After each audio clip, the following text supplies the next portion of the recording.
ರಾಜ್ಯ ಕಾಂಗ್ರೆಸ್ ಸರ್ಕಾರವು ಗ್ಯಾರಂಟಿಗಳ ಹೆಸರಿನಲ್ಲಿ ಮಹಿಳೆಯರನ್ನ ಗಿಮಿಕ್ ಮಾಡುತ್ತಿದ್ದು, ಅದು ಏನಿದ್ರೂ ಮತಾಂಧರಿಗೆ ರಕ್ಷಣೆಯ ಗ್ಯಾರಂಟಿ, ಅತ್ಯಾಚಾರ, ದೌರ್ಜನ್ಯ ನಡೆಸುವವರಿಗೆ ಬದುಕಿನ ಗ್ಯಾರಂಟಿ ನೀಡಿದೆ ಎಂದು ಬಿಜೆಪಿ ಮಹಿಳಾ ಮೋರ್ಚಾದ ನಿಕಟಪೂರ್ವ ರಾಜ್ಯಾಧ್ಯಕ್ಷೆ ಗೀತಾ ವಿವೇಕಾನಂದ ರೆಡ್ಡಿ ಆರೋಪಿಸಿದರು. ಲೋಕಸಭೆ ಚುನಾವಣೆಯಲ್ಲಿ ಯಾಮಾರದೆ ಎನ್ಡಿಎ ಮೈತ್ರಿ ಅಭ್ಯರ್ಥಿಗೆ ಮತ ನೀಡಿ ಅಂತ ಮನವಿ ಮಾಡಿದ್ರು. ನಗರದ ಜಿಲ್ಲಾ ಬಿಜೆಪಿ ಕಚೇರಿಯಲ್ಲಿ ಸುದ್ದಿಗೋಷ್ಠಿ ನಡೆಸಿ ಮಾತನಾಡಿದ ಅವರು, ಚುನಾವಣೆಗೂ ಮುನ್ನವೇ ಬಿಜೆಪಿಯು ಒಂದು ಸ್ಥಾನವನ್ನ ತನ್ನದಾಗಿಸಿಕೊಂಡಿದ್ದು 400 ಸ್ಥಾನ ಮೈತ್ರಿಕೂಟಕ್ಕೆ ಸಿಗಲಿದೆ. ಕೋಲಾರದಲ್ಲಿ ಅಭ್ಯರ್ಥಿ ಮಲ್ಲೇಶ್ ಬಾಬು ಗೆಲುವು ಸಾಧಿಸಲಿದ್ದಾರೆ ಅಂತ ವಿಶ್ವಾಸ ವ್ಯಕ್ತಪಡಿಸಿದರು. ಬಳಿಕ ಸಂಸದ ಎಸ್ ಮುನಿಸ್ವಾಮಿ ಮಾತನಾಡಿ, ಕಾಂಗ್ರೆಸ್ ಸರ್ಕಾರ ಎಸ್ಸಿ ಎಸ್ಟಿ ನಿಧಿಯನ್ನ ಗ್ಯಾರಂಟಿಗಳಿಗೆ ಬಳಕೆ ಮಾಡುವ ಮೂಲಕ ದಲಿತರಿಗೆ ಅನ್ಯಾಯ ಮಾಡಿದೆ. ರಾಮಭಕ್ತರು ಮತ್ತು ದೇಶಪ್ರೇಮಿಗಳ ವಿರುದ್ಧ ಸುಳ್ಳು ಪ್ರಕರಣಗಳನ್ನು ದಾಖಲು ಮಾಡುತ್ತಿದ್ದು, ಹಿಂದೂಗಳಿಗೆ ರಕ್ಷಣೆಯೇ ಇಲ್ಲದಂತಾಗಿದೆ.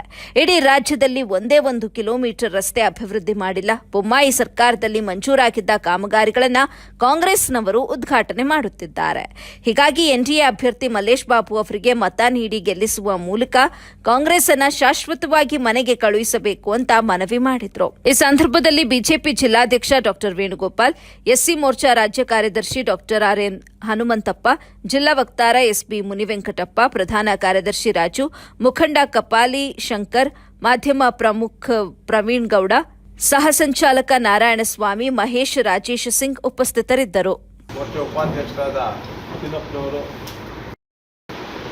ದಲಿತರಿಗೆ ಮೀಸಲಿಟ್ಟಿದ್ದಂಥ 13,380 ಕೋಟಿ ಹಣವನ್ನು ಎಸ್ಸಿ ಎಸ್ಟಿ ಜನಾಂಗನ ಡೆವಲಪ್ಮೆಂಟ್ ಮಾಡಬೇಕು, ಕಾಲೋನಿಗಳಲ್ಲಿ ರಸ್ತೆಗಳನ್ನು ಮಾಡಬೇಕು, ಅವ್ರ ಮನೆಗಳನ್ನು ಕಟ್ಕೊಡ್ಬೇಕು, ಅವ್ರಿಗೆ ಎಲ್ಲ ರೀತಿಯಾದಂಥ ಸವಲತ್ತುಗಳನ್ನು ಕೊಡಬೇಕಂತೇಳಿ ಮೀಸಲಿಟ್ಟಿದ್ದಂಥ ಹಣವನ್ನು ಇವತ್ತು ಗ್ಯಾರಂಟಿಗಳಿಗೆ ನಾವು ಅದನ್ನು ತಗೊತಾ ಇದ್ದೀರಿ ಅಂತೇಳಿ ದಲಿತರಿಗೆ ಅನ್ಯಾಯ ಮಾಡಿರ್ತಕ್ಕಂಥ ಈ ಕಾಂಗ್ರೆಸ್ ಸರ್ಕಾರಕ್ಕೆ ನಾವು ಧಿಕ್ಕಾರವನ್ನು ಹಾಕ್ತಾ, ಅದೇ ರೀತಿಯಲ್ಲಿ ನಮ್ಮಲ್ಲಿ ಹಗಲು ರಾತ್ರಿ ಅನ್ನೋದೇ ಅವ್ರ ಪಕ್ಷಕ್ಕೋಸ್ಕರ ಕೆಲಸ ಮಾಡಿದ್ದಂಥ ಪರಮೇಶ್ವರರನ್ನು ಅವ್ರು ಮುಖ್ಯಮಂತ್ರಿಗಳಾಗ್ತಾರೆ ಅಂತೇಳಿ ಸಿದ್ದರಾಮಯ್ಯನವ್ರು ಕಾಂಗ್ರೆಸ್ ಬಂದಾದಮೇಲೆ ಅವ್ರನ್ನ ಸೋಲಿಸಿರ್ತಕ್ಕಂಥ ಖಳನಾಯಕರು ಸಿದ್ದರಾಮಯ್ಯನವರು.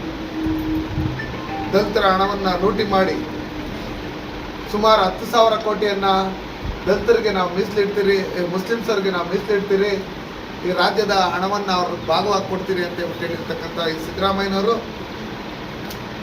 ಹಿಂದೆಯಿಂದನೂ ಏನು ಕಾಂಗ್ರೆಸ್ ಪಾರ್ಟಿ ಅವರನ್ನು ಅವರೇ ಬೆಂತಟ್ಕೊಂಡು ಹಿಂದೆ ಡಾಕ್ಟರ್ ಬಾಬಾ ಸಾಹೇಬ್ ಅಂಬೇಡ್ಕರ್ ಅವರಿಗೆ ಭಾರತ ರತ್ನ ಪ್ರಶಸ್ತಿಯನ್ನು ಕೊಡಬೇಕಾಗಿತ್ತು. ಈ ದೇಶದಲ್ಲಿ ಅವರೇ ಭಾರತ ರತ್ನವನ್ನು ಪಡ್ಕೊಂಡಿರ್ತಕ್ಕಂಥವ್ರು ಇಂದಿರಾ ಗಾಂಧಿ ಅವ್ರಿಗಾಗಲಿ, ನೆಹರು ಅವ್ರಿಗಾಗಲಿ, ರಾಜೀವ್ ಗಾಂಧಿ ಅವ್ರಿಗಾಗಲಿ ಕೊಟ್ಟಿರ್ತಕ್ಕಂಥ ಈ ಖಳನಾಯಕರು ಕಾಂಗ್ರೆಸ್ನವರು. ದಲಿತ ಶಾಸಕರು, ಅವ್ರದೇ ಪಕ್ಷದ ಶಾಸಕರಾದಂಥ ಅಖಂಡ ಶ್ರೀನಿವಾಸ ಮೂರ್ತಿ ಅವ್ರ ಮನೆ ಮೇಲೆ ದಾಳಿ ಆದಾಗ ಅವ್ರ ಮನೆಗೆ ಬೆಂಕಿ ಇಟ್ಟಂಥ ಸಂದರ್ಭದಲ್ಲಿ ಯಾರು ಆ ತಪ್ಪನ್ನು ಮಾಡಿರ್ತಾರೆ ಅವ್ರನ್ನ ಕೇಸಿಂದ ಖುಲಾಸೆ ಮಾಡ್ತೀರಿ ಅಂತ ಹೇಳಿ ಮೊನ್ನೆ ನಡೆದ